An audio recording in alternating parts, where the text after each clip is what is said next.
Right, welcome back, and if we continue with our pre-coverage, of course, of tomorrow's by-election, just to set the tone to hear how things are happening right now. Of course, by now we know that the campaigns ended on Monday as per the IBC's instruction. Our reporters are already on the ground. We had highlighted earlier what is happening currently, and of course early in the morning by 6 o'clock we shall be ready, locked and loaded, to just give you that full-blown coverage, wall-to-wall, wire-to-wire coverage of the by-election in Kalou. We want to analyze this with our guest this evening, and of course just to plumb deep and see how does it really add up to the 2027 by-election. The general election. It is such a consequential by-election, so to speak. And we just want to hear from our panelists this evening, I should say. I'm joined by Bernard Kitur, who is a member of Parliament of Nandi Hills. Also, we're joined by Beatrice Elachi, who is a member of Parliament, Dagoretti North. We shall be joined momentarily by Dr. Fred Ogola, who is also a presidential aspirant. But good evening to you guys. Good evening. I know your heart is split. I can see. Yeah, you really want to be watching the match right now, Argentina. Oh yes. And England, and then you have stacked you now in the studio to analyze this. Yes, but thank you so much for graciously consenting to be part of this conversation this evening. Yes. Yeah, you have been missing in action as parliamentarians. When are you back from recess, by the way? Next week. Next week. Yes. On Tuesday, Monday? No, the other week, sorry. The week after next week? Yes. Oh, okay. So, The 22nd. 22nd? Yes. Okay. Yeah, it's been a bit a slow burn in the political scene since you've been also in recess. But thank you so much, nonetheless, for joining us. Right, we have a by-election early in the morning, 1,000 deployment of security officers on the ground, and people wondering why the high figure. Is this meant to inspire confidence or, fear at the same time? Why would we have 1,000 deployment of security officers on the ground tomorrow? Thank you very much, Debal. I think in my view, this is as a result of the concerns by the chairperson of IEBC, Efacon, Dong. I think when he raised concerns about the issue of the security and the goons that I think they were hovering around that place. So I think the government is just trying to prove that it's extremely prepared and to make sure that the people of Kalou get the opportunity to choose the leader of their choice in an environment that is very safe. So I think the aspect of you saying that to instill fear, I think it's extremely far-fetched, because I think it's all basically to demonstrate not only to Kenya, but also to the people of Kalou, that the government is extremely prepared to provide for them a safe and proper environment that they can be able to then dispense their democratic rights. And I would encourage the people of Kalou that they should just come out and make their choice. And when there are 9 candidates, they will have an opportunity to be able to make their best choice in Kalou. Right, we just read, of course, a news bulletin here that also we have the former Deputy President Rigathi Gachagua expressing and raising reservations regarding the by-elections, claiming that Inspector General of Police Douglas Kanja has lost authority over security operations in Kalou ahead of tomorrow's by-election. So he wrote a letter to Kanja alleging that Interior Cabinet Secretary Kipchumba Murkomen and Principal Secretary Raymond Omolo have been issuing instructions to deploy police officers. He further claims that the officers have been directed to interfere with Thursday's poll and ensure that UDA candidate Samuel Mushina emerges victorious. What is your reaction to this in regard to the 1,000 deployment of police officers?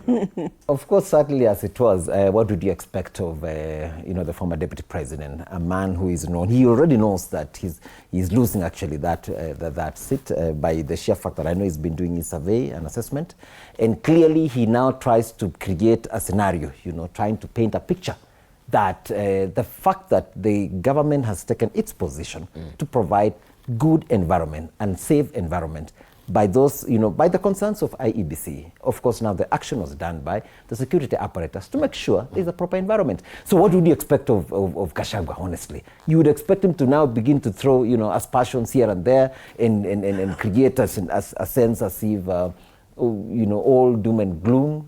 That is the negativity that we've always been hearing. Nothing is new. We would even expect even worse. So he's even tried by the expressions that he's made. I think he's even tried it out. But definitely, I want to still reiterate that the people of All Kalou, you have a great opportunity tomorrow to express your democratic right.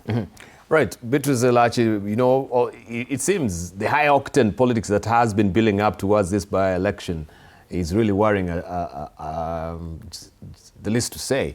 And we have now, so to speak, it's appearing like it's like a referendum now on Ruto. Right? The president versus and the deputy president. Quite consequential. Yeah, I know. It's very unfortunate. But then first, I just want to say, All Kalou, you have an opportunity to ensure we have peace in All Kalou as you go to vote. Because I think you are the determiners of a test of 2027 on how we shall behave in our elections. But then having said that, for me, the former deputy president, I don't think should worry so much. He has always said the people listen to him in Mrima. They will do what he will say. And so even bringing this, the Inspector General into the picture, I don't think is right. You're trying to say you're not so much in control then. And now you want the police to do this. If people have decided, they'll decide. Either way. What we want to see in All Kalou is a free and fair election and people expressing their democratic rights. So those who will support the ones in the UDA party, let them support. Those who will support into the DCP, let them support. And let us not have politicians running all over because of this side. The people have already decided. They were in different meetings. We saw that. It's their time now to show us. And by the way, the president is not competing to win or lose. No. You remember in 2022, that seat went with Uhuru. So none of them had the seat anyway. At that time, the people of Kalou believed in the former president. It was a Jubilee seat. We have 9 candidates vying in All Kalou. 9. I know we have concentrated so much on 2, but these 9 are also going to create what I normally say, you will divide this vote until we won't even know. So it doesn't matter. What matters is, are we going to have a good turnout in this election so that people will feel, and you know by-elections the way they have very low turnouts. And so we are hoping the same way they've been coming out to do their campaigns and everything, we shall be able to see that same voter turnout. That will really help. It's 73,000, I think 400 and something registered voters. Yes, we have 144 polling stations. Yes, we have 1,000 policemen, but when I split it into the polling centers or whatever, it's just 7 policemen. And we have some areas where we will have huge numbers and some less. But this is a moment of truth for William Ruto as far as, the voting no, it bloc is in Mount Kenya by is the concerned. way, the moment of truth. Away from Mbere, North. No. This is a consequential The moment of Looking truth. at the heart that has been given to it, both from the side of the spectrum, DCP and UDA, it seems this is is going to be very telling. The moment of truth should be to my former deputy president. Because he's the one who has gone with Mrima. He has told the president he has gone with it. So he expects the president to get 0 votes in All Kalou anyway. But if the president gets a 50-50, that tells you in 2027, then that is a middle ground. Central Province will be a middle ground for the president. He will move with votes. He will get his 25% in the counties, meaning he will be winning in those counties based on our constitution. So it's not something, the problem is everyone just looks at, there will be a vote, there will be a winner. No, he is so smart. He just wants to see, am I able to get out with 25% in these counties of Central Province? And I can tell you, if tomorrow it's a 50-50, he will then win the counties. He will be like Baba, the way Baba used to go. Baba will lose, yes, a member of parliament, whatever, but he'll still get his percentage in Samburu. He led in where, but he will find himself maybe even with no members of parliament, but he has won. That's what the president is looking for. Don't remember, people forget that that's the vote he's looking for. He's looking for his vote. Yes. So if anyone is seated there trying to celebrate at, oh, we shall have won, lost, you must win and win. And he must ensure that the president does not go with a 50-50 tomorrow in Kalou. All right. All that now we have is pure speculation. The figures will speak tomorrow. Oh, yes. But how, yes. I think sometimes our history tells sometimes where we are heading, where we've come from.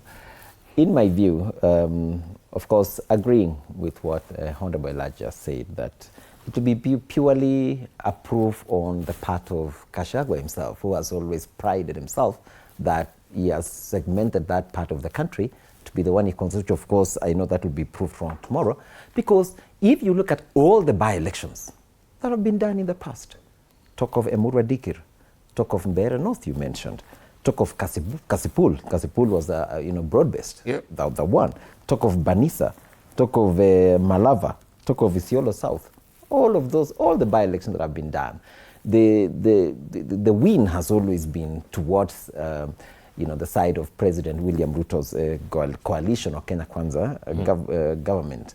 And therefore, even tomorrow, it is not much about the presidency. It will be, of course, the people of all Kalou. First of all, to get the right leader, they will need for them to be able to drive their agenda. What is their agenda? It's basically development. A leader who will be able to represent them in the August House.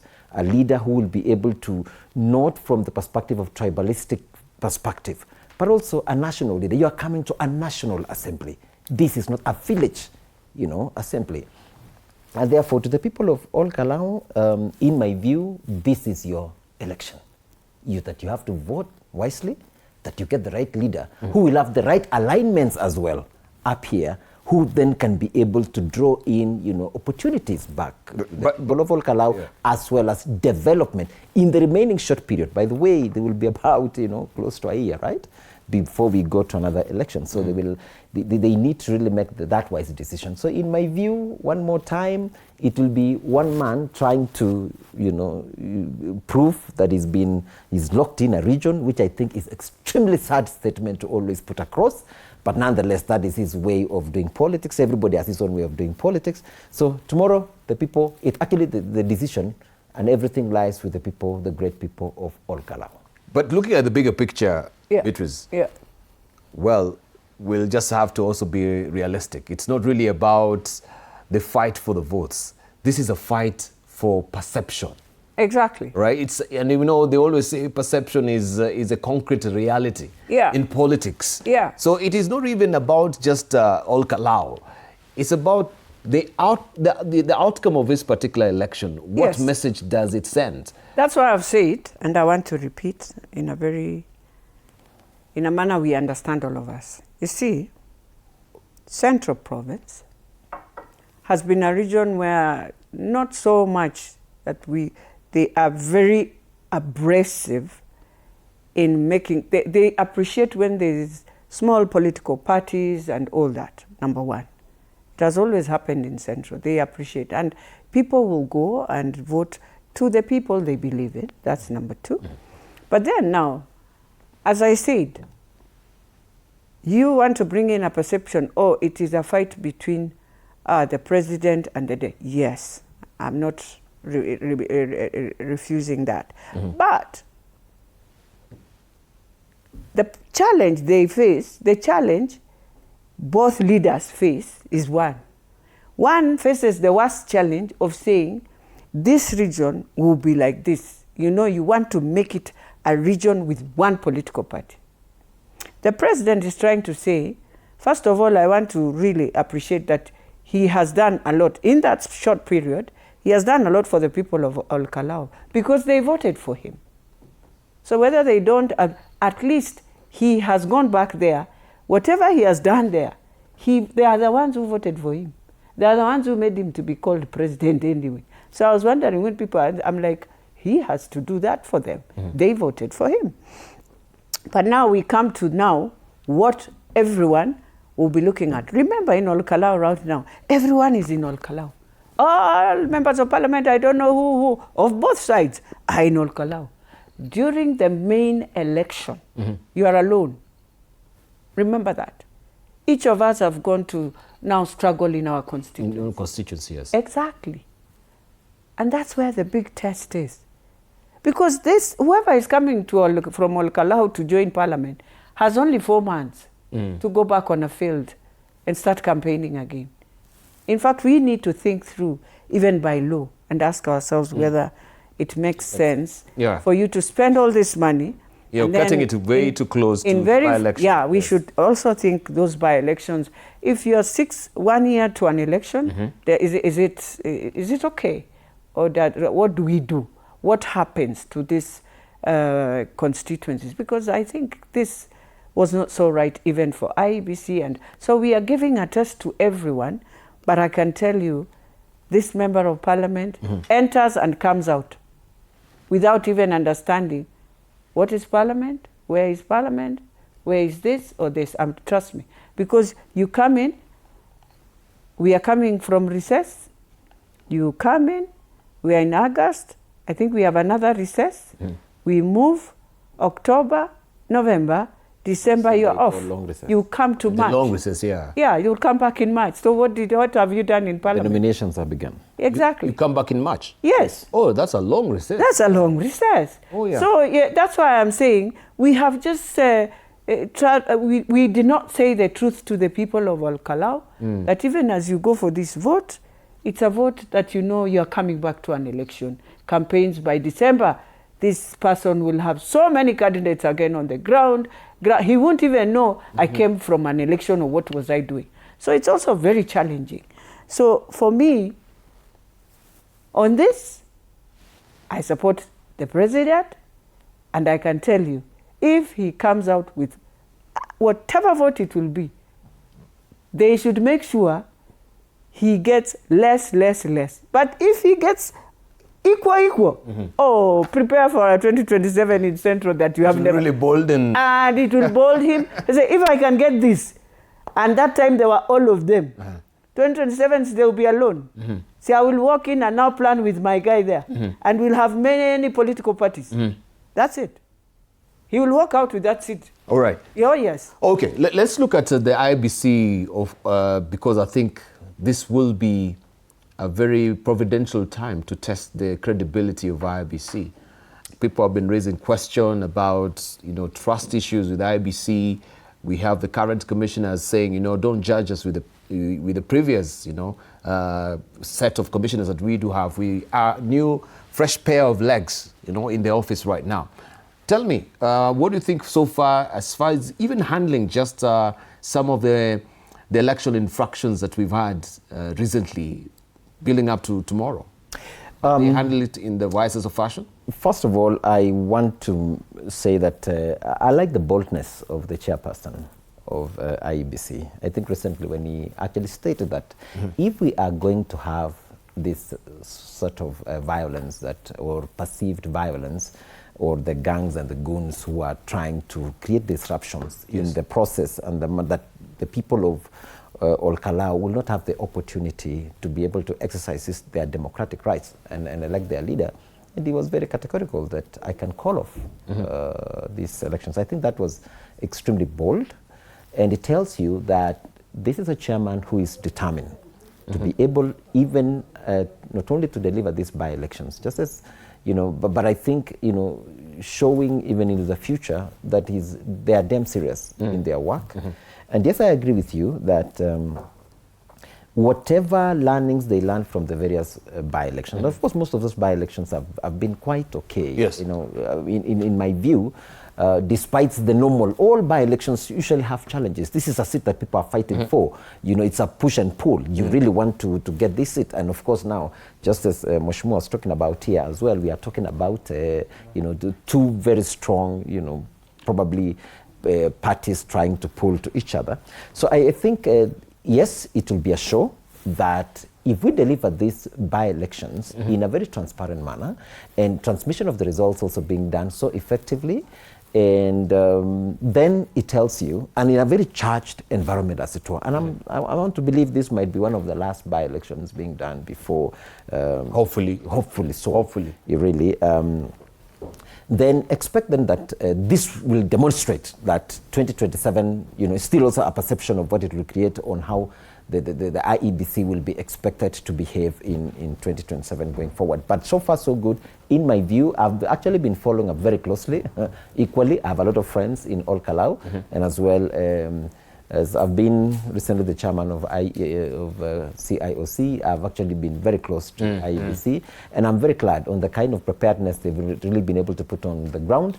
And also, this is to actually almost assure also Kenyans that what will happen tomorrow is going to be one of its own kind. I want to also appreciate what the government has done now to pull up its socks in terms of making sure there is proper security in that place. The demonstration of all those vehicles and the police officers who have been deployed in that place then demonstrates to you that government is also committed in demonstrating that even in 2027 they will be able to put up a very proper, secure, environment for Kenyans to be able to make these very informed decisions. But the government also has been expressing its might and men, flexing its hand of incumbency, trying to, show some modicum of development prior to this particular by-election, which to many, of course, Kenyans, it's been taken to be sort of voter bribery, right? Why would you be doing this? All this other time, we've not seen, some of these roads, being commissioned. Why is it providentially done right now? Are you trying to lure voters, with these incentives that we're seeing in the last minute? Debal, every part of this country has development, even in my own constituency. Her constituency, literally all the constituencies. It will be a suspect also when you start bringing now those, tracks to my constituency. It so happens. Yeah, some few months or just to the by-election. It so happens, just because now there is a by-elections in All Kalou, probably, and there are a few projects that probably needs to be accelerated. Coincidentally. Just is happening across the entire nation, Debal.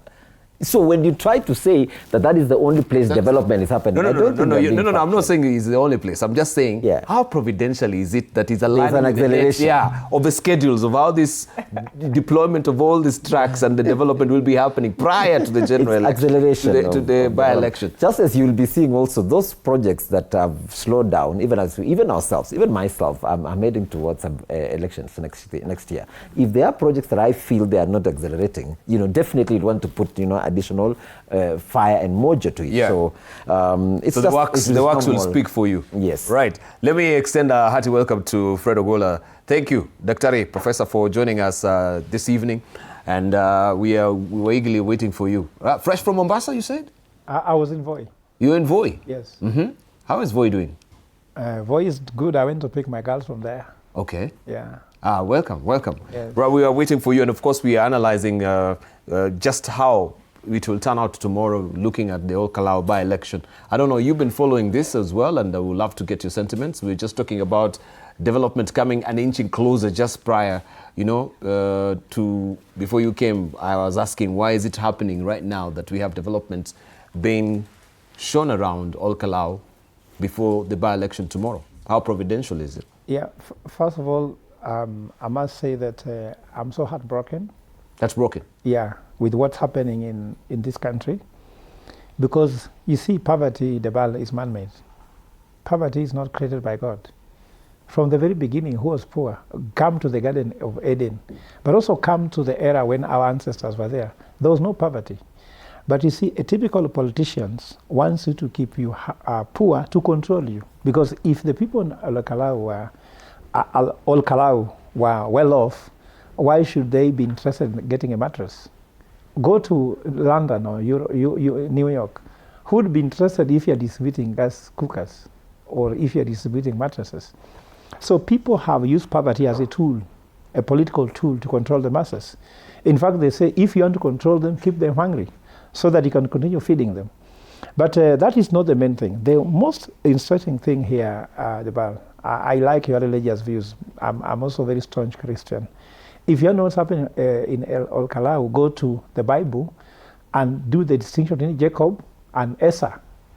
Esau sold his let's say his position in birthright for food. And when people are now selling their sovereignty for food, for gas cookers, for mattresses, or any other goodie, then we are lost.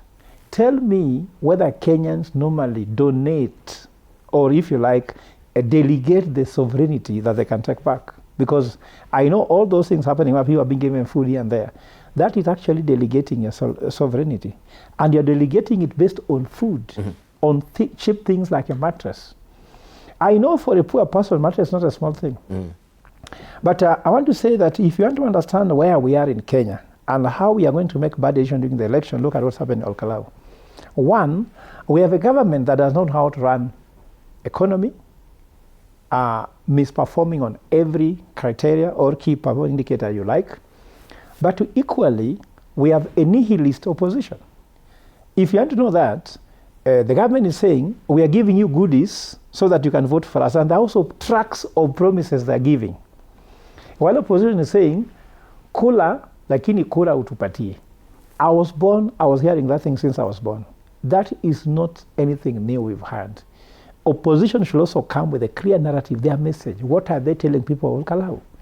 And I want to advise regarding Gachagua. Unfortunately, it's too late because the elections are tomorrow. In Mbere, I told Justin Muturi, if you guys continue advertising yourself other than the candidate, then you lose. Do you know the name of the DCP candidate of Kalou? Me, I don't know. But I know that the DCP and Gachagua. Who is being voted tomorrow? Is it the candidate or the person who is there? I saw Rigathi going to Kalou to talk about William Ruto. Those people want to hear about your candidate. You must talk about your candidate. Tell us about what is good with your candidate. Don't tell us about how William Ruto is a bad man. Right. So I'm saying this is what the narrative that opposition is giving is nihilist. And the government is also misusing resources to take advantage of the poor people. So if you have a situation whereby a government does not know what to do, IBC is saying things I don't want to hear, you understand, because they should be able to ensure there's a credible election. And there's no sympathy for that. In fact, we're not requesting. It's a necessity. On this side, you have a position that going there to say things which are nothing to do. What if I look at Kalou is an agricultural area. There is livestock. There is dairy. They do potatoes. Who has talked about potato farming in Kalou? Who has talked about how to improve dairy farming in Kalou? Have they discussed about how we can get more milk from Kalou coming to feed Nairobi? Why are you discussing about gas cookers? Why are you discussing about mattresses? And then they are campaigning for them by telling them how they are going to maintain his State House tonight. I don't know if that's tomorrow. So, Debal, I'm heartbroken because our politics need to progress. We need to have new leaders. And Debal, I end by saying this. Kenya lacks what I call voice of reason. And that's what Fred Ogola is doing at the moment, voice of reason. Kenya wants what is called hope because we have a youth that fears tomorrow.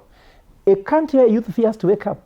You know, when we were young, we used to fear Monday, isn't it? Who fears Monday? When you're jobless, why should Monday be an issue? You know, Monday is only a problem when you have a job, isn't it? So heart attack used to take place in the US because people feared Monday. They say the heart attack used to take place between 7 and 9. No, look, statistics says it. Between 7 and 9, we had the most heart attacks on Monday in the US, even in Europe, because people are fearing Monday, isn't it? For you, if you have no job, do you fear Monday? What does Monday and Sunday different from someone who is jobless? So there's no substantial difference. So what I'm trying to say here is that when we have a youth who fears tomorrow because there's nothing look for, joblessness is a problem. They should be telling us how Nyandarua should have 100,000 jobs in that county.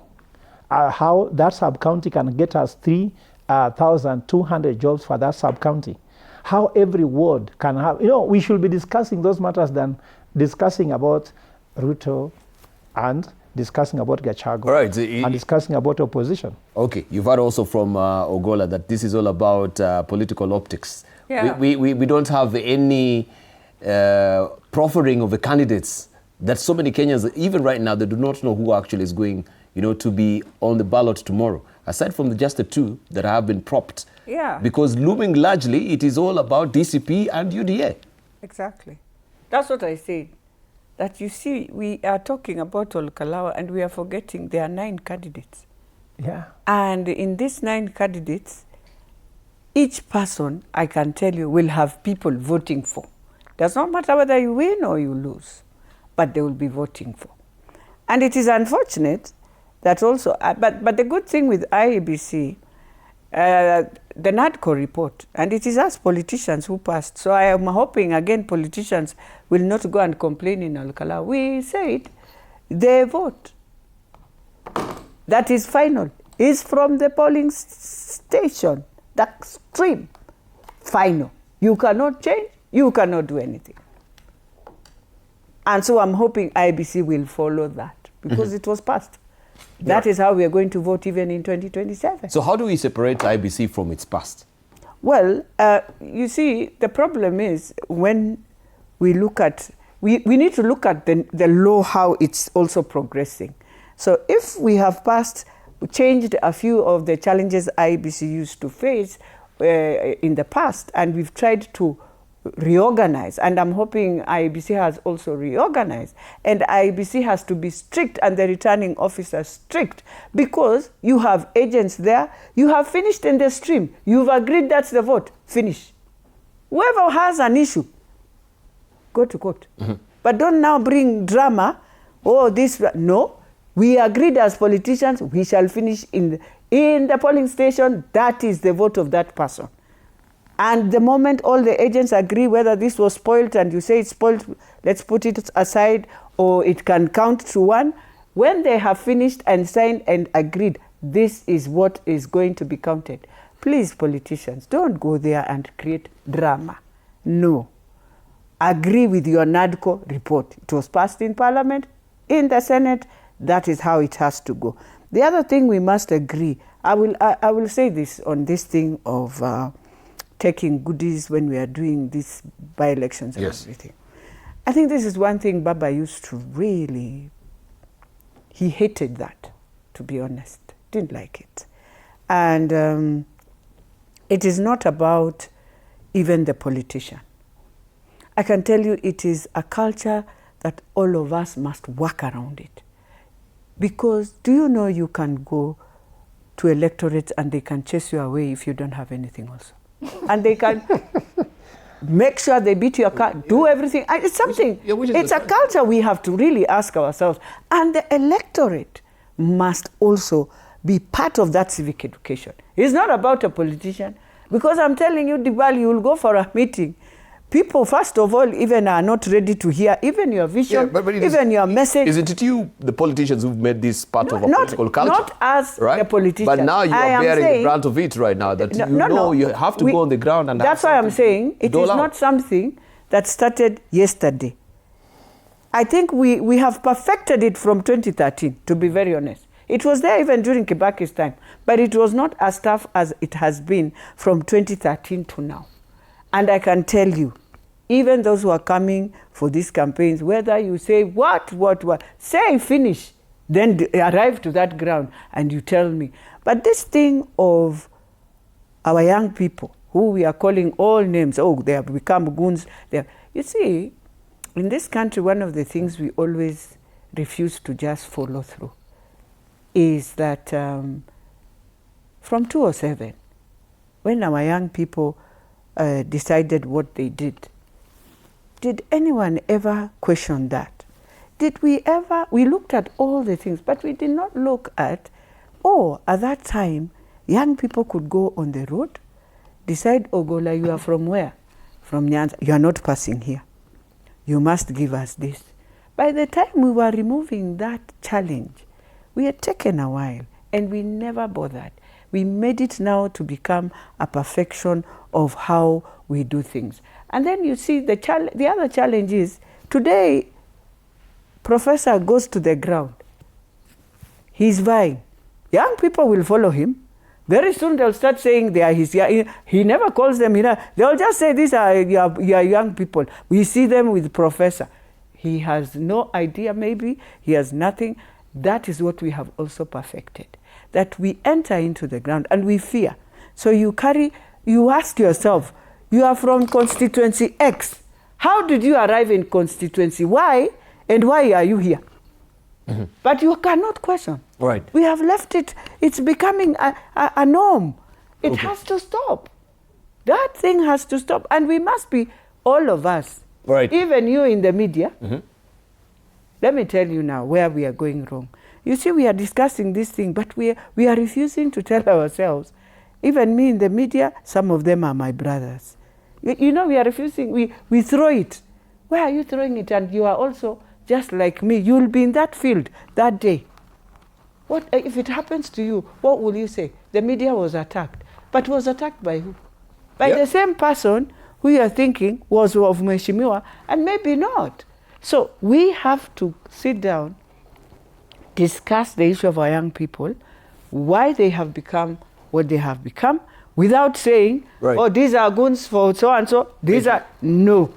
Discuss and deal with this matter before 2027. Indeed. I can tell you as Kenyans, all of us, this will hurt all of us. Indeed. Yes. And of course, even prior, before you were here in the studio, we had just read out also a news item here where the Kenya Media Sector Working Group is raising concerns over the increasing attacks on journalists. And they were actually calling out, for urgent action to protect press freedom and improve journalist welfare, especially even tomorrow in Old Kalou. This is bound to happen, and we've seen a lot of these incidences, being perpetrated on journalists who are just there to cover the event. But it seems maybe the perception also is what is the narrative, the media setting or the media agenda, or how framing of the stories concerned as well. So sometimes it's also very, very, sorry, I know it's, but sometimes also, that's why I was saying, all of us, even the media houses, let's start framing, knowing this is our country. Yes, we have framed everything we have done, but going forward, let us look at it, because I know there are times when our young people will get agitated, especially the way Baba went at a point. You will find him in every media, newspaper. And these young people were just charging. You could see that by the way, if it was not of late Baba just saying, you must let the media to do their work, those young people of Baba had charged and now said, we will not allow Baba to be abused on media, on that. Right. So Dibal, yes, I want to agree that the media space must also be protected, but also they must also take responsibility. You also agree with me that there are media houses that have definitely decided to take a position. They are not being fair anymore. It is so plain. The way they put their headlines sometimes, it's so plain that they are into taking sides, political sides. So what would you expect when you are back right down on ground and you find probably even their model of reporting is so biased? So I think also it behoves the media to take also responsibility in the manner in which they do their reporting, that they need to be fair, that they present that which actually exists on ground. However, there is something I just wanted to probably also buttress on the aspects of whether now the politics into the future is the politics of money, is it a politics of agenda? And I want to thank President William Samoei Ruto, because this is the only president, particularly on the presidential level of politics going into the future. I think he's been able to raise the bar to the point that if you are vying for any of these particular seats, you should be able to come with a credible plan, an agenda, a manifesto that can be that Kenyans can be able to figure out if that is what they want for themselves. The challenge now we still do have now is on these other lower cadres of positions that we are competing for. Sometimes people who don't have the brains or they don't have any agenda and they probably have money, that is what they use. They give out the money, they dish out the money to cover the inadequacies of their, the inability to figure out the things they want to do for the electorate. And therefore, even my colleague Professor, whom I wanted to disagree with him, because I heard Professor talking about probably the government of President William Ruto, talking that probably, I don't know whether he was trying to say that the economy is not doing well and such stuff. And I wonder what Professor, whether he's been recently reading, even the reports that come from some of these independent agencies that have been reviewing the performance of our country. And I want to say, Prof, let's be fair sometimes. I respect you a lot. He's one of the finest professors, but I disagree with him sometimes in the assessment of how he makes things. So when you're talking about Old Kalou, And sometimes probably there could be more than what was being given right on ground. Apart from, you talked about accelerated developments that were being launched every corner of it. And I want to tell Prof, if you're talking about the general outlook of the economic performance of this country, it is plain that, that this government has been able to move our country from 2022 literally on a deadbed, and we are on the better pedestal of making better our country. However, when we, yes, you might swing your head, but that is a reality.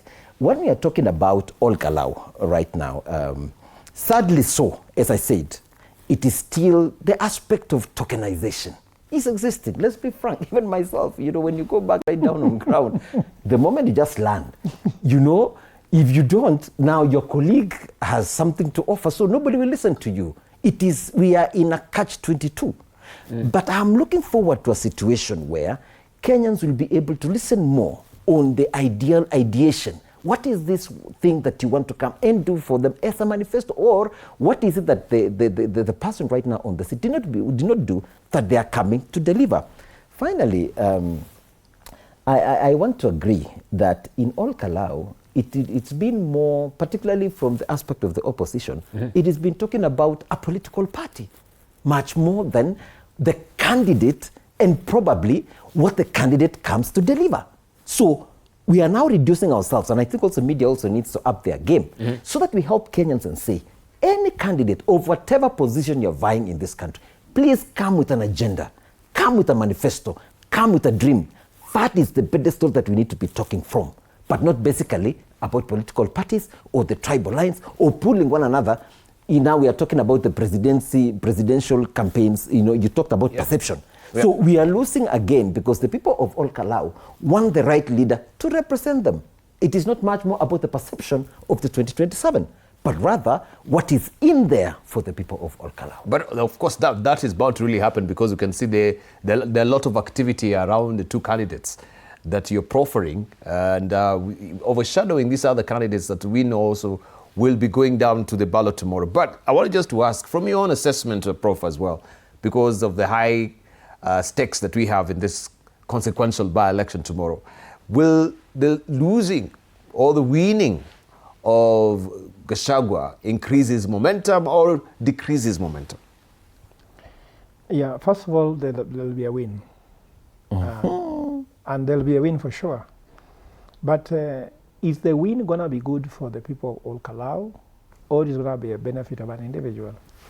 Why should Gachagua win in Kalou? He's not running for MP there. Why should Ruto win there? Why should... you get what I'm trying to say? My point is that will Kalou get the best MP to represent them? That will bring the aspiration of the people there. That question is more economic, I can answer. And the answer is that from the view I've gotten, there is no one among the two, or at least the leading two, who are distinctively having advantage of character, of even values to compare. That's the information I have from Kalou. I have interest in Kalou, I won't tell you why, but I have interest there. So I have followed it very keenly. I've gone to Nyandarua, I've gone to Nyahururu, I've gone to even a village called Ngano. I've been to that area. In fact, LDP might be getting a candidate for governor, might actually win in Nyandarua. So I have a lot of interest. I've done our research. So what I'm trying to say is that will the people of Kalou get a good candidate who will transform that place? And the leading two candidates don't look like any, because the guys are saying they look the same in terms of anything they can offer. So the decision now move to whether you want to support government or you want to support DCP. Now let's take it this way. Should UDA win, which to me is more the likely situation in this case. It's more likely? Yeah, it's more likely. The UDA is more likely going to win, because you see what's happening, they have a message. These guys are just preaching nihilism. I'm sorry to say that. In God we trust, the rest being information. Because tell me, these people are taking gas cylinder. These people are farmers, they want to warm milk, isn't it? You would see what I'm trying to say? That place is also called, you need a mattress. They have given a mattress. These other guys are just bashing the government. You understand? With no clear message. Tell me which message they have. Can one term be a reason to vote an MP in Kalou? You tell me the message opposition has given. They are nihilists, I've told you. They could have come, if I was Gachagua or Kalonzo campaigning for them, I could have told them, give us the first MP to open the door for one term, isn't it? But this MP should be an example. Like you see in Kiambaa, they gave them Kawanjiku to UDA when Ruto was beginning to take over with Raila, isn't it? Mm-hmm. And that became a momentum. Now this DCP, Gachagua, might not be the candidate for opposition. I don't know, isn't it? Mm. They are trying to position Kalonzo. Will that be a wiper momentum? It is not a wiper moment. It's not a DCP moment. So I think they have gotten something wrong. The opposition needs to have economic policy. I've been talking about Ogola 27, 100,000 jobs per county. Very clear message, isn't it? Mm. The silver bullet to the Kenyan problem, they have none, but they can shout one time. So opposition are actually being their own enemy.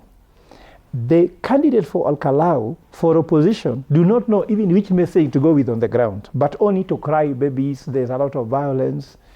You know, I was in school. My mother used to tell me, when it gets thick, also beat somebody. You cannot just be crying you're being beaten. You can't just cry that I'm being beaten, rules are against me, you see IBC.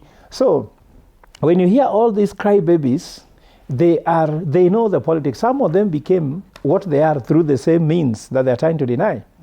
They benefited from government establishment. Yeah.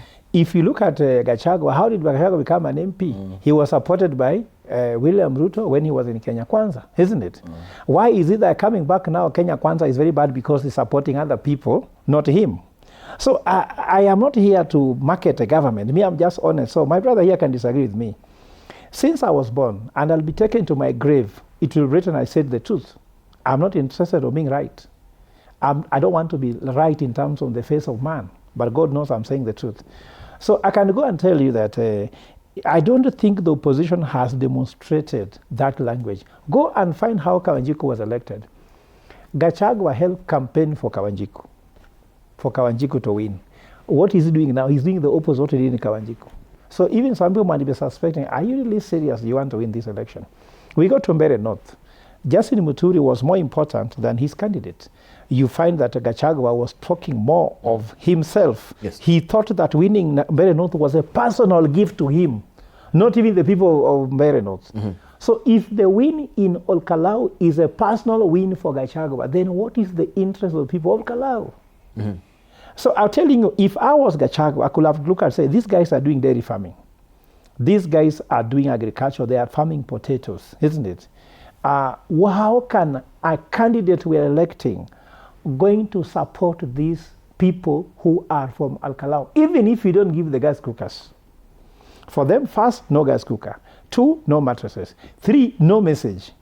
It's about hatred. When they go there, you hear him shouting more about the opponent than their message. So according to me, a win for DCP would not add a lot of value to the opposition, especially on running against William Ruto. But for sure, Gachagua will say, my first mountain MP. That for sure will be pride. But should he lose, it will be worse than if actually he didn't field the candidate.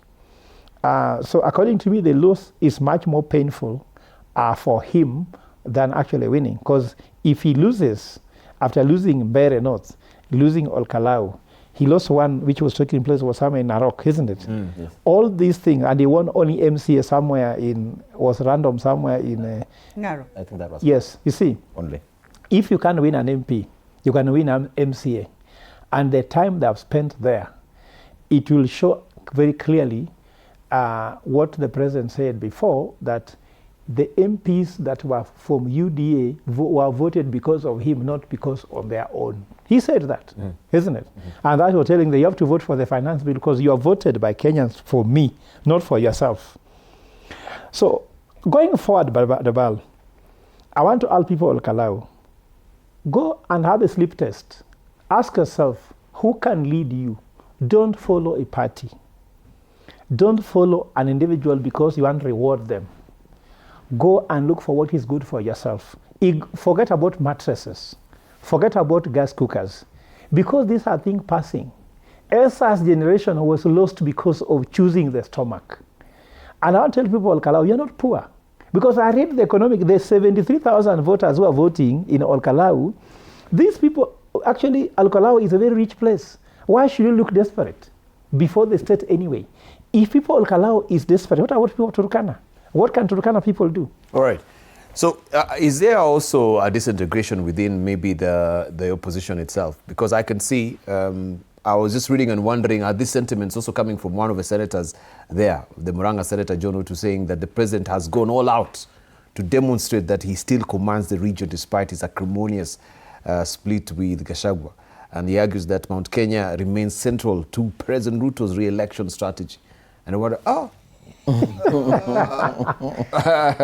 you know, in this season, you know, yeah, I don't want, maybe I'm picking a text out of context and using it as a pretext. Yeah. But in this time, yes. You see, even if you look at the campaigns, and I agree with Prof, you see, the biggest mistake was you listen to Mushina, you, and sorry to say that, you hear him. He has Kalou, he has something, he speaks about Kalou without putting him in the parties at the moment. He has something. He has spoken, he has said this, he has said this. Kalou is a very interesting constituency. During Kiaraho, the late, and may his soul rest in peace, when we used to go there, because that time he was in government, even in 2013 he remained with Uhuru, so we would go there. Remember, Nyandarua is sort of a scheme, and so people come from different regions. There are a lot of things you need to pick, even when you're there. It's not a place like in Central, real Central, where you will say, oh, now we are gang. No, it's a scheme. And so we have those who are very conservative who believe we are from Kiambu. And so among the 9, you never know. Among these independent candidates, if there's a strong Kiambu guy there, can surprise them also. Yeah, can surprise them. And so you'll find even Mushina maybe comes from a region. That's how they moved in Nyandarua, even Douglas. So it's not about, what we forgot is also the realignment on how they do their politics. And so we have bulked them. We are thinking it's like the real Central that is there. No, we have those from Nyeri, we have those from other regions who have come there. And we have to also tell ourselves, they are those who are very quiet. It's also a very religious county, where even their MP at one point was a Mokorino lady. So they are also very religious and all that. They must think today, tonight, and I have said, you're only coming into Parliament for 4 months. You go back for your election. What is best for you in that constituency? Will you go? This is also very tough to the to whoever will win. But because whoever wins must prove that this. If you come here and in 4 months you have done nothing to these people, also they will eat you alive. But they will say, "Oh, 4 months. There's not much I could do." No, nowadays, by the way, nowadays they don't care about 4 months. They will just say, Yeah. So those are some of the challenges that you should know. You are in Parliament for 4 months and go back on a ground, more grilling than what you have gone through, because now everyone will be free to campaign for 2027. There will not be people coming there so much to help you. You will be alone. Right. In fact, these candidates, they have not tested what an election is, because they have been pampered. They side with many people. Now the 2027 one. That's why I told you. With the Lone Ranger. But before you come, Mheshimiwa, I just wanted, because I think it's a key point that she raises, and you as legislators, maybe you need also to reorient our thoughts towards it, that if we have, you know, even perchance maybe somebody, you know, passes on before we are in the electioneering season, that we have a by-election really happening. What piece of legislation we have to can you come up with to try or regulations or regulations around it, so that we prevent these scenarios where we have only 3 months or 2 months to the general election? I think basically on that, Debal, it's just to bring in an amendment in one of those Elections Acts, or one of those regulations, such that, because even the other day when we didn't have the commissioners, several constituencies or wards stayed for quite some time without representations. But as it now looks at this one, where we just have, as you say, less than 4 months.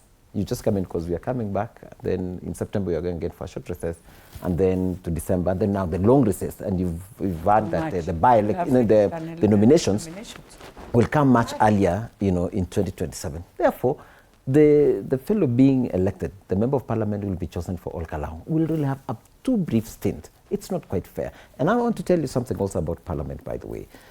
It's quite complex, really, to understand all the procedures and, and understand the whole scope of how you can best be able to perform. You literally need, a year or two to be able to understand the whole space. It's quite... Before you're given the orientation, yes. Correct. So I don't think Mheshimiwa can say this during campaign that he needs 2 years to understand. In terms of the processes and everything within parliament, it's too wide, very wide. And many times, it's also understanding the budgeting process. The budgeting process takes a year.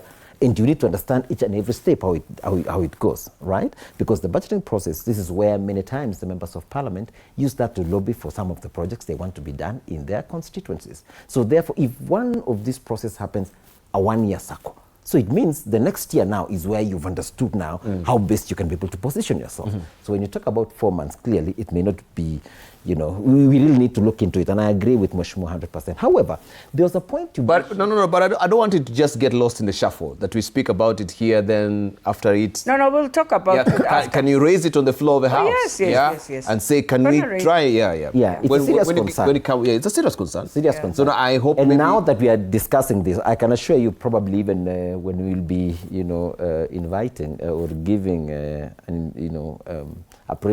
giving an appreciation to the elected leader of all Kalou. I think those are part of the things that we want to bring along. And I'm not so sure whether there are still other amendments that will be coming through for this election. So if there will be, I think those are part of which we'll need to raise.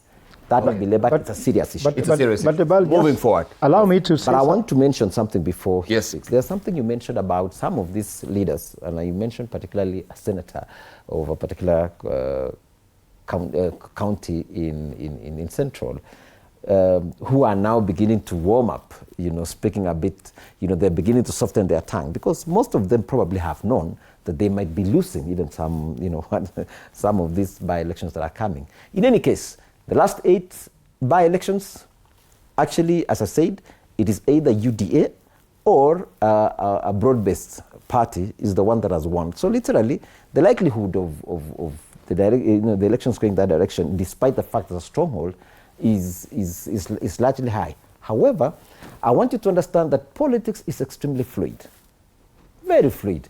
You can be an enemy today, tomorrow you are the darling. And therefore, people are also weighing their options.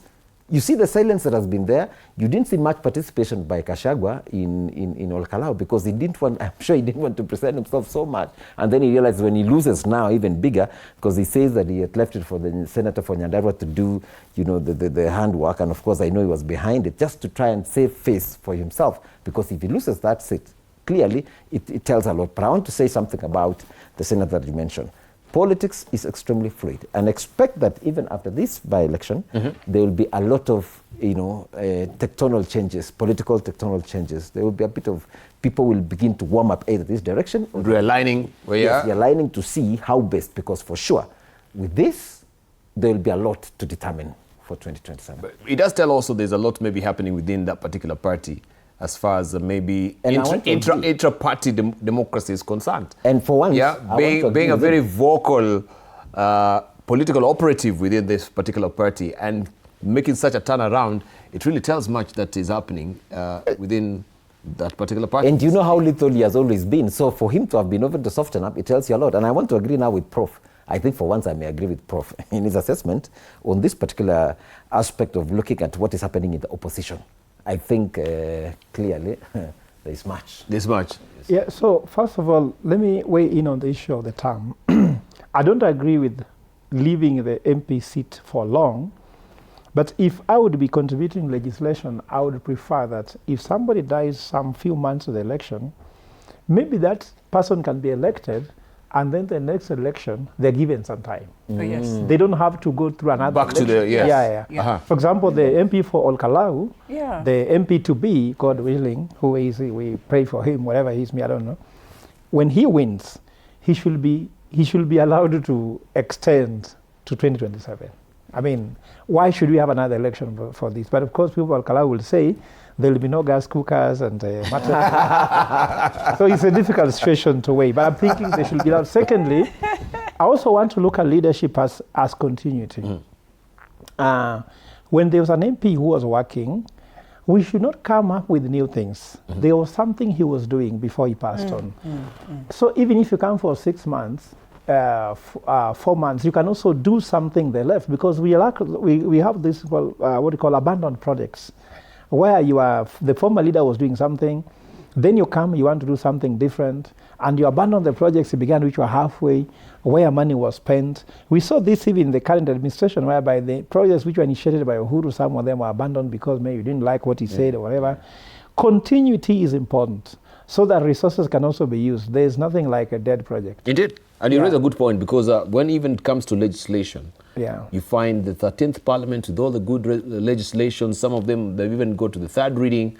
Once now we're done with this cycle of this term, everything drops again. We go back now with new legislations. You know, with the entire process. I think also that is time consuming. And of course also that is also resource consuming at the end of the day. How then do we embrace the culture of continuity, because we have very good legislation there should that be have a been policy. There should be policies around that.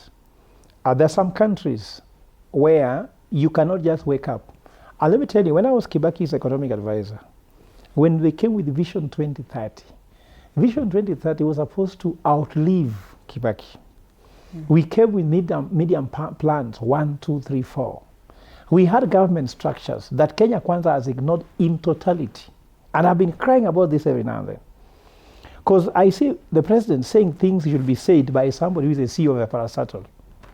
Because in Kenya we came with the what I call EMDA, executive order from the president, which can outlive him. Then ministerial policy from the minister who in charge of a ministry. Then departmental head headed by PS to take it from there. Then after that we have agencies like Kena, Kera, Kora that could do the things that should be at the agency level. But here you see someone installing like a water project, isn't it? Something that can be installed by even a deputy CEO, or even called a branch manager of a company. You get my point? So let's go back to using structures, institutions to be strengthened, because we're having a lot of institutional failure. Like now the fear about IBC results in Kalou is about institutional failure. Parliament has failed terribly in doing many things. The executive, by distributing gas cookers now and mattresses, means that they have left those people so hungry and poor that they have to do something about it. So, Debal, I would be advocating for strong institutions, because what made me realize how strong institutions can help, when Trump became president and he tried to become rogue, the institution didn't allow him. If Trump was a Kenyan president, I'm telling you, they could have cruised us to something we cannot even imagine. So I would like to advocate with Parliament, members of Parliament sitting next to me here.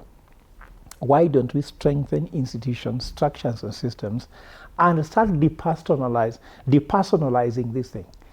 Like someone saying, I'm serving in the government of William Ruto. There's no such a government. We have a government of Kenya. I like the days talk about VOK, Voice of Kenya. Why should a government belong to William Ruto? It's not his government.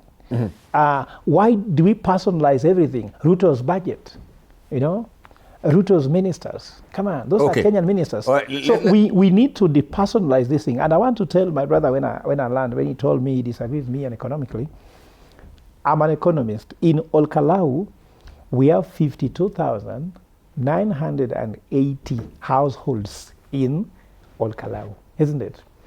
They spend an average of 52,000 per year, per child, per school, in school education, isn't it? And they have average of 4 kids per household, isn't it? Healthcare, they spend around 39,000 per child, per household, isn't it? The MP should be focusing on household. I even told, when I become president, I'll never ever do this budget they do at national level, finance bill.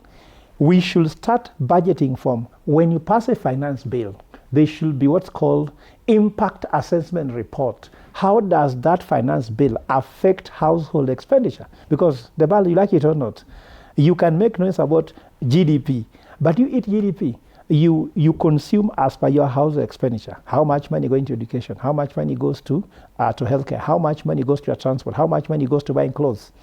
And I'm thinking that these members of parliament sitting here who are saying that they know what they're doing and they disagree with me, why don't they even tell me whether they, after passing the finance bill, how does that make better household expenditure?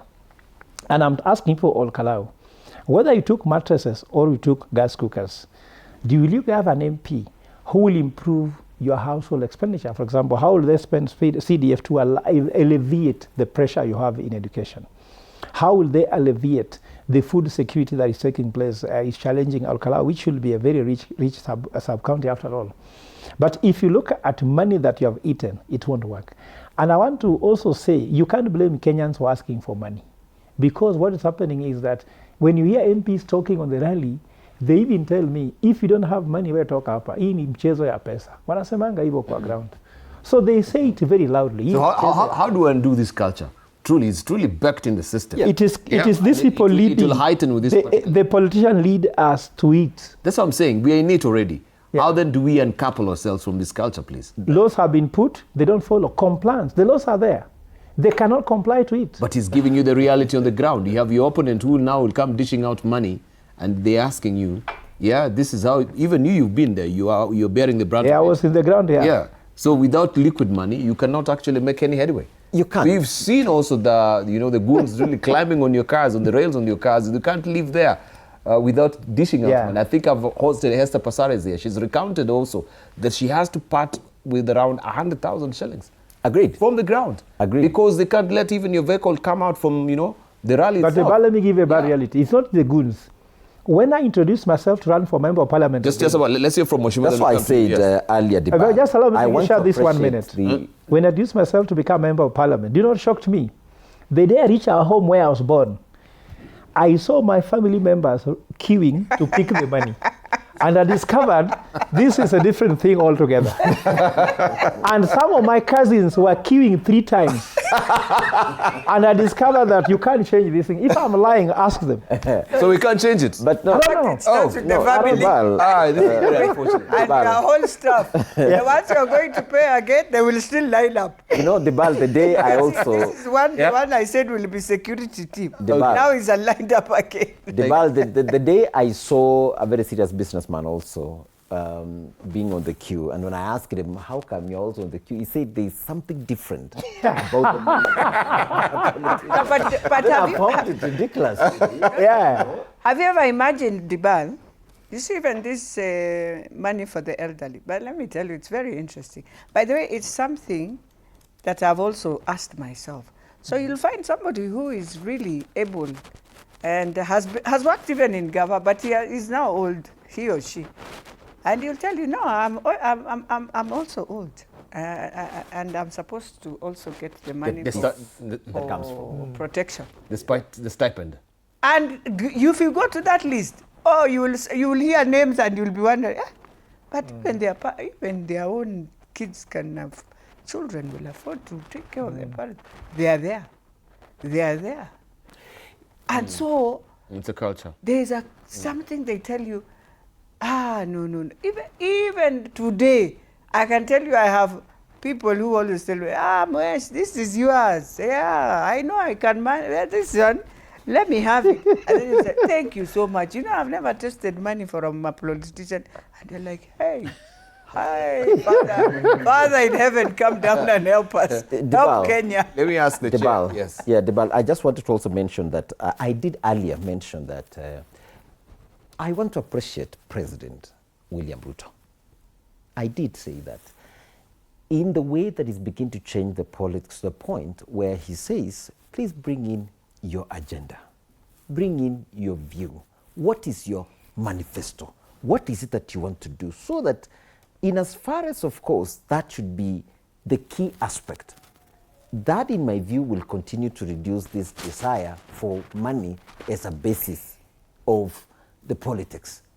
Unfortunately, Debal, if then we will continue with saying that it's purely going to be a politics of money, then there should be somewhere you need to get this money. Where do you get this money from? You have to, what happens to the legislation around it? You know, they can't enforce it. You have, I mean, the capping also of the campaign, you know, the finance bill that has never even seen any light of day. Yes. Still this, I don't know what stage it is at right now. We go to another cycle, we begin again. What? Because everyone the finance is, bill? No, the campaign finance. Campaign finance bill. No, that one will never. They suspended Yes, it. it will never see the light of day. Because they think it will help women, they suspend it. It can never come. The men look at this finance bill and they know women are the beneficiaries and they will remove us from our seats. But how will it be the beneficiaries of women? That's what they see. That's what they see, by the way. Allow me to just get the nexus also between you, you know, as a chair of the CIOC. Yes. And when we have this kind of legislations, because I think implementation of the constitution also is very progressive. Yes. How uncoupled is it from what is happening with the legislations? From your docket, if you may just give us an inkling of what really happens on how progressively also we're trying to implement. I think this issue of the campaign financing, I just want to figure out who was sponsoring it. But as it were, you know, there's also the House Business Committee. You know, there are a lot of interests around. Those are the ones who will also place that, you know, you lobby for it to be placed in the order paper. Okay. And sometimes it never appears. So, as you said, it's a whole team. It's a whole huge team. I still want to tell you, Debara, because this is a very sensitive discussion. Very, very sensitive. There are Very those that are already in the set. Sensitive when they have the money, and they know that they might not be having the brains, but they have the money, and they say this is what will take us back to the seat. And those of they that have the brains and have the integrity, you will struggle, but you still have to. You also feel that you want to be in the leadership. But those are the kind of people then we need to, you know, make sure they are sieved out of getting these seats. Correct, and that is why people will come and give us progressive legislation to move this country forward. And therefore, not because Kenyans, you have money and then you come and sit in Parliament, you hardly speak and spend Parliament for the 5 good years Totally because agreed. of money. Totally so agreed. then how then do we come up with the legislation to make sure we sieve out even as this we work with kind the of legislation, political operatives in the House? even as we work with the legislation, on the legislation debate, it is the great Kenyans watching me right now that they have to really even themselves, you know, up the game for the general good of all of us. Because because many times now the pressure has moved from even the politicians to the electorate. They are the ones who demand. I tell you, Debal, you refuse to give, they will listen to the next one. So what do? However, we still need to drive this agenda yourself in the media space, and those of us that still believe that leadership must be essentially be above board on the perspective of, you know, your ability to articulate the issues of your people, as well as they have the brilliance to have a vision of where you want to take the people. And that's why I repeat again, I appreciate President William Ruto for beginning to change, you know, the conversation about leadership. And in a greater extent, by the way, it is having an impact also on ground. Today, there was a burial in my village. And the pastors were saying, we are now going to be serious. We want every leader, if I give you the microphone, say 1 or 2, 3 things that you will do that the leader currently present on the seat has not done. So you feel that conversation that you will change the lives of the people. So slow but sure, it's also getting even on ground that people are desirous. Tell us, what is it exactly that you want to come and do? It is not much more about how much money that you have. Because on the aspects of money, you must get it from somewhere, right? It means, and the only other place is the resources that you're controlling. So you might end up having to tip your hand, brings in corruption. So it becomes a cyclic, you know? Let's not judge the people too much. Is it you or is whoever you choose? Let's have Mheshimiwa, then we'll come to you. Okay. For me, I think, first of all, the finance bill. Unless we are talking about, you see, if we say the finance bill will help us to curb, which... the campaign finance bill. Yeah, campaign finance bill. To say that you cannot exceed this amount. You see, we have tried, nobody will allow that because they know they exceed and go beyond even what you see. It's like craziness. That is one. Today, I can tell you, Dibal, the elections of 2027 are going to be very expensive. I have no idea how we are handling it, but I can tell you it's not going to be easy to any politician. And also, when you look at how we have also changed so many things, you want to be on a billboard, you want to be where, and they're also judging you. They're saying, oh, why are you not on a billboard? Why are you not this? Well, if you have never been, please don't. Mm-hmm. I have never bothered to be on billboards, and I don't find it. I always say I'm the billboard. Mm-hmm. Yeah, as I walk. So, but if you want to say those are the campaigns you're going to do, already people will be questioning you. If you can spend nearly 500,000, 800 to put on that, then they believe you have the money. Then now they'll come asking for it. And so it is us also who try and who are also sort of telling people, oh, this is who I am, this is what I have. And even going, you find yourselves in a campaign and you find the other one saying, oh, this one, me, I have this one doesn't have anything. So what are you telling the electorate at that time, the voter? So it's a very sad scenario. Mm-hmm. But then so the voter I know for women, it's going to be very tough. And I'm even praying and saying, I'm hoping... Why can't you be advocating also now? Just a moment, Professor. You representing that constituent that we've seen also that President Ruto has been given that particular challenge within 120 days. Yes, we should have even in the cabinet. Yeah, but I think the gender parity, they've already gone to appeal. We had also the dissolution. That dissolution that the former Emeritus Chief Justice Maraga had actually given to President Uhuru Kenyatta to dissolve Parliament because of the issue of gender parity. Mm-hmm. Why can't it just begin with the campaign finance bill? You make sure you, as an individual, you try and steamroll it in Parliament so that you can see the reality of it happening. I can tell you, even leave just me. As Kewopa, we have done.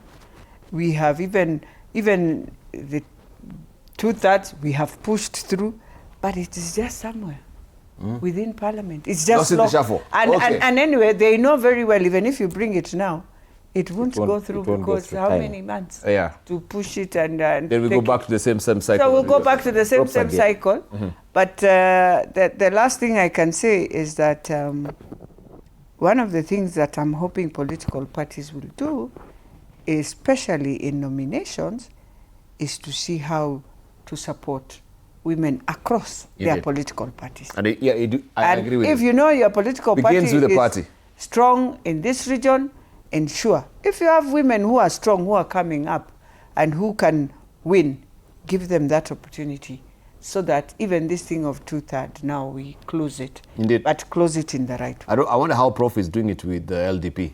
For me, I don't even have to talk about women. The most unfortunate one is the youth. I've met young people with a lot of good ideas, but they don't have money. In fact, even political parties can't give them tickets. This young generation, if they don't come to leadership and they have been excluded, we'll still have a problem in 2027. I'm also sorry that some came and never delivered anything. We had some young MPs who came to Parliament, never even brought any youth-related bills. They just enjoyed it. But currently, after the June 25th, when I was on the street, I've met some people. I look at the man, they talk, and I feel so hard that this guy can actually transform a constituency. But look at Brina there, Nico Kadi, they came out with them. They have come with very serious ideas. Correct. Even for campaign, they came out to use music, arts, to express themselves. What these MPs cannot, they can only give you Pangalaini, 100 bob, elect me, that's what they can do. But I've seen young people really with brilliant ideas, and my heart bleeds for them that they might not see Parliament because of the lack of money. I don't know whether I can tell Kenyans, give them money if you have, please give them, because I think they should. The second thing I want to say, Debal, these guys are talking as if before they came to Parliament, people never gave people votes for free. I remember when Orengo began campaigning, these people never gave money. They used to give promises. Then they never executed. Then now people say, tumalizane hapa na hapa. Kwa sababu you lie to me, I'll elect you, then you leave me like that. So citizens are actually annoyed. When I hear Mheshimiwa talking about... Yeah. Hapa kwa hapa. Do you know why money is being thrown at Kalou? Because William Ruto knows that if he wants that seat for the Kalou, ni kumaliza hapa na hapa. Give them a gas cooker, give them a mattress, give them a vote. So if you say kula huku weka huku hii hakuna, it won't work. So according to me, the leaders have driven the citizens to bad manners. Now they come back to blame them, and it's not fair. I voted the first vote, I never received money. Actually, I've never received money from a politician to vote for them. All of us. But what I'm trying to say is that there are people who voted for free. Yeah, like, many. Tell me how much money Raila Odinga distributed. Jaramogi, Kenjini Matiba, how much money were they distributing? But it is what I call broken promises that is making the election more expensive. Why is Kenya Kwanza saying they're going to have more expensive election? Because they lied most of the times. Tell me, I'm here to talk about manifesto. I'm here telling manifesto. We can count for you. Go to Mzalendo website. You'll see that 78% of promises that William Ruto made he never accomplished, isn't it? And he won't do them. Even he told us by Christmas the Mombasa Road will be carpeted. He's not been done, isn't it? So there are tracks and tracks of lies. And citizens, when you go for a rally, they listen to you lying. They tell you, tupatie yetu na tumalizane. Because they have seen that you lie to them. Madam Elachi, I don't know, give me your manifesto. We can read it. Debal, look at her manifesto. You discover that some things she said it could be. Laptops. I doubt what I said. Laptops were promised. Where? Stadiums were promised, no, isn't it? Wi-Fi was promised. Have you seen free Wi-Fi? Free airtime, have you seen them? No, but so then Wi-Fi is there, yeah, Wi-Fi at least. Free Wi-Fi is the there. Culture. We need to wind up. No, so the culture of people not focusing on manifesto and listening to money was created by politicians by not delivering. Even Saeed, even now, Debal, even if you're a father, promise your daughter something, then you don't give them, isn't it? They will not listen to you next time. And even kids don't listen to that kind of thing. Right. Okay. So what I'm trying to say is, the solution is this. You guys go back and ensure that even if you bought these people with money, deliver your promises, they might start listening to promises because they have never seen any. If you do research, performing MPs, they only talk about how they distribute CDF. CDF is not leadership. CDF is not your money. What leadership do you show by just distributing CDF? That you're competing will distribute better CDF. An MP should be an MP who understands development of their county, who can empower people. Thank you. So according to me, the vision that leaders should display and the execution should be the reason. And because they are very poor in that, they'll go, chukua hii pesa. You got people. All right, thank you. We need to wind up. Let me say this. Also, we give our closing remarks. Let me say that will be also your closing remarks. Yes. Please. That, Prof, leadership is you as a person. Whether you promise, you don't promise, if you're a good leader, you will transform your constituency. And CDF can transform each constituency in this country, Debal. And I am a testimony of that. That you come today, if I was going to be voted in what I have done, then I will be voted in on what I have done. With that CDF, you can account for it. I can account for it. People will account for it themselves in Dagoretti North, and they will tell you, we wonder what was happening here and why we are like this today. And we have transformed. So it's not just my constituency. I can tell you many constituencies have transformed with CDF. Thank you. About the opinion polls, let me not go there because I also don't know the parameters. If you are using a parameter of those who, you see, you cannot tell me you have been an MP for 15 years and we are still parameting with you in terms of how you have built school. Today you should be a role model in that constituency. Indeed. That everyone can visit and benchmark that. But 15 years and you have 3 schools and you are number 1. That opinion poll for me, and thank God I sit in the NCGDF committee. You know, I look at those things. First of all, I look at everyone who has been, and I'm like, okay, this one we have a case on this. This one we are trying to do this. This one we are even wondering, is he okay in his constituency, or what is happening here?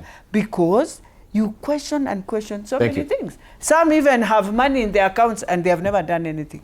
And you're wondering. Thank you. Right. Ibal, Closing remarks. I want to believe that leadership, and particularly those of us that are in parliament, reducing us only to CDF is not the right thing. Because I think as a member of parliament, not only do you legislate in the August House, but also you inspire people on various aspects, whether it's development, you know, the entire spectrum of what affects the people that you serve, economically, socially, you know, all spheres.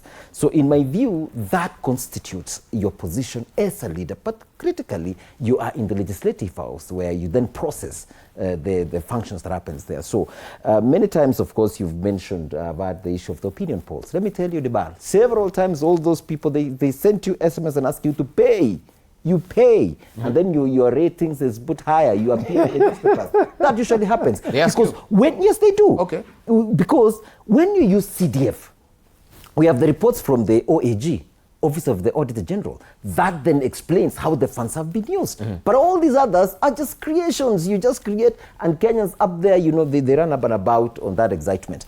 But much more today, I want to address the people of Ol Kalou. And even as I wish them well, as they go vote tomorrow, from this platform, I want them to know that you are making a very critical decision about your future and your families and the people of Ol Kalou. So it is important for you to weigh very well. Better off to work with government sometimes, because this is where the distribution of resources happens. Of course, this government has been able to distribute all resources equitably across, but sometimes it's better to be with those that are in the leadership, the current leadership.